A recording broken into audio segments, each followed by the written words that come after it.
Bwana, mambo ni mengi alafu muda ni mchache. Tumeweza kuona Maimartha ameweza kuingilia kati hili jambo la Zuchu kuweza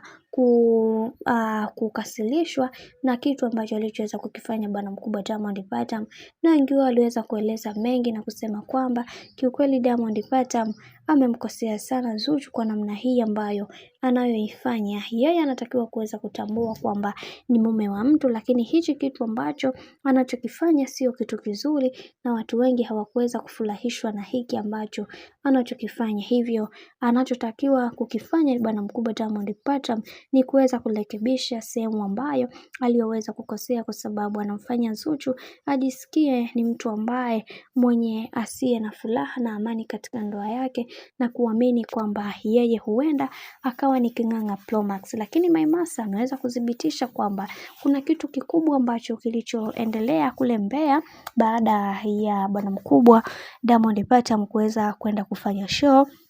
na wengi wao waliweza kuongea mengi na kusema kwamba kiukweli Zuchu anahitaji kuweza kupewa haki kubwa sana kwa bwana mkubwa Diamond Platnumz, kama mwenyewe ambavyo amekuwa akisema kwamba Zuchu ni mwanamke ambaye mwenye akili na mwenye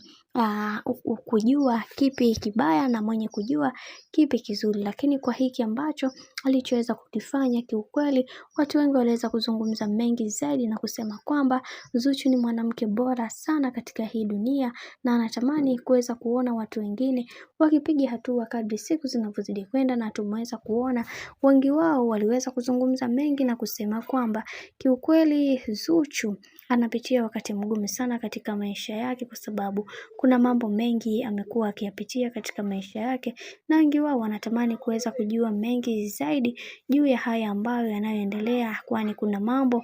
Zuchu anayapitia na anaamua kuweza kuyafumbia macho tengeneza ndoa yake. Lakini kadri siku zinavyozidi kwenda ndivyo mambo ambavyo yanavyozidi kuwa mabaya zaidi kwa upande wa Zuchu, kwa sababu tunaona kabisa sasa hivi binti wa watu anaendelea kudhalilika kadri siku zinavyozidi kwenda, na wengi wao waliweza kuzungumza mengi wakisema kwamba kwa maisha ambayo anayoishi sasa hivi bwana mkubwa Diamond Platnumz hataweza kumpata mwanamke aliye sahihi katika maisha yake kama tu akimpoteza Zuchu, kwa sababu Zuchu ni mwanamke ambaye amekuwa akimvumilia katika kila hatua ya maisha ambayo anayopiga, na wengi wao walitamani kuweza kuona mengi ambayo yakiendelea katika maisha. Lakini ndo kama hivyo, siku zinavyozidi kwenda ndivyo mambo yanavyozidi kuwa mabaya kwa upande wa Zuchu, na ameweza kuongea kwa uchungu kuhusiana na hiki ambacho kinachoendelea, akisema kwamba anachukizwa na matendo ya bwana mkubwa Diamond Platnumz ambayo amekuwa akiyafanya mara zote wakati wa show zake zote.